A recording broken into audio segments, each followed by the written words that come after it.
Joining us now is former Vice President and current presidential candidate Mike Pence. Mr. Vice President, thank you for joining us. I want to start with our new reporting. Thank you, John. I want to start with our new reporting about Mark Meadows. As you know, Donald Trump has claimed that all those documents he took with him to Mar-a-Lago he had declassified.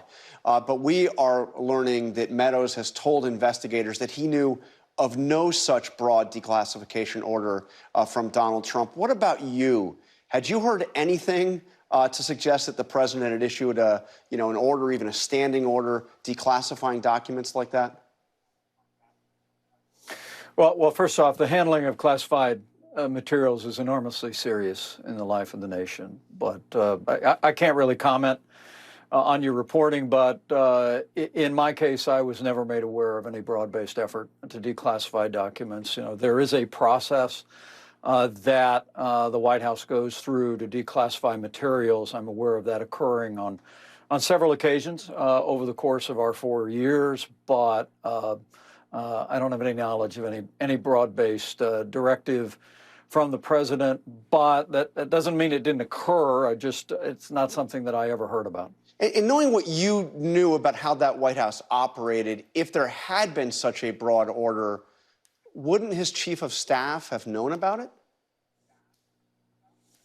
I would expect so, but again, I sure hope we're not getting back into the lane of leaks from the Justice Department about these cases. You know, the special counsel is currently working on investigating Joe Biden's pattern of retaining classified materials. We haven't heard a peep out of that, and I know there's discussion about them making arrangements for President Biden to be interviewed for that. But look, President Trump is entitled to a presumption of innocence. He's entitled to his day in court.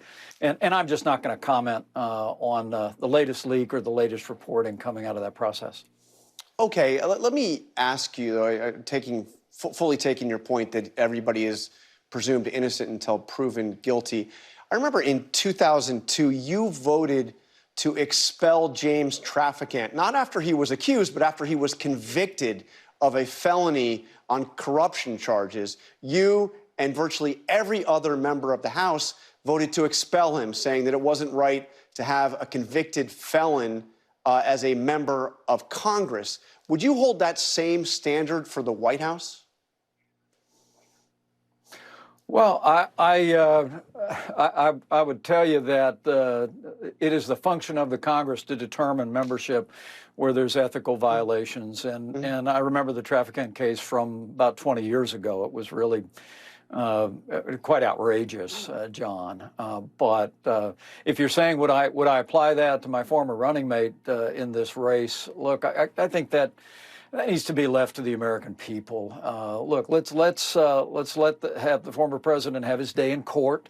Let's maintain a presumption of innocence in this matter and in the other matter that unfolded this week here in Georgia. But I've said many times, John, I would have preferred that these matters be left to the judgment of the American people. I mean, no one's above the law, but with regard to the president's future, my hope is when we get to that debate stage, and I'm still kind of hoping maybe he'll come, is that we can really have a debate about the challenges facing the American people, the issues the American people are facing in the wake of the failed policies of the Biden administration. How do you intend to break through on that debate stage? This will be your first big moment, whether or not he comes there with the other candidates. What's your strategy? Well, I've had a little bit of experience with nationally televised debates, but it's different with a group on stage. And look, I'm just going to be me. I mean, I feel like I've been preparing for this first Republican presidential debate my whole life. And frankly, as Karen and I have traveled all across the country, that one of the things we've come to realize is that I'm well known, but I'm not known well. Most people know me as that loyal vice president who fought alongside President Trump until the day came that my oath to the Constitution required me to stand apart. But But you know me, John, a long time. You knew me back when I was a House conservative leader fighting big spenders in my own party. You knew me when I was a conservative governor showing you can balance budgets and cut taxes and expand educational choice and achieve record employment. You know, one of my goals in that debate is for the American people, Republican primary voters, to get to know me in a little bit broader context and demonstrate the kind of leadership that we bring to this, which I think is what the moment calls for. Look, this country's in a lot of trouble. Joe Biden has weakened America at home and abroad. I think it's no time for on-the-job training. I want to project when I'm on that stage to the American people all of what came with the experience of serving as vice president, as a governor, and as a member of Congress, and my determination to bring that experience and that conservative record to bear on the challenges facing this country. So you're going to be there. Trump, at least we're hearing, is not going to be there. What will it say about him if he doesn't even bother to show up to the first presidential primary debate? Well, you know, I served alongside the president for a long time, and one thing I realized about him is it's not over till it's over. So, right. So I'm actually still hoping he shows up, you know, John.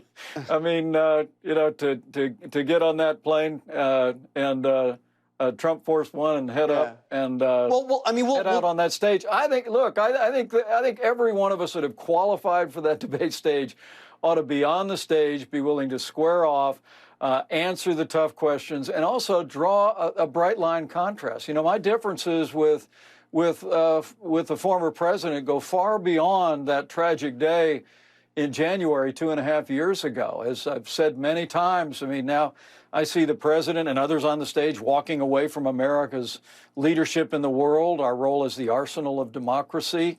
I see the president literally walking away from a commitment of fiscal responsibility and reform. You mean Donald Trump? I mean, President Trump's position on entitlement reform. Yeah, look, President Biden's policy on reforming entitlements in this country is insolvency. And the former president's position is identical to Joe Biden's position. They won't even talk about common sense reforms of Social Security and Medicare for younger Americans. And as you know, I'm pro-life. I don't apologize for it. And I see not only the former president, but others on the stage trying to relegate the question of abortion to a states-only issue.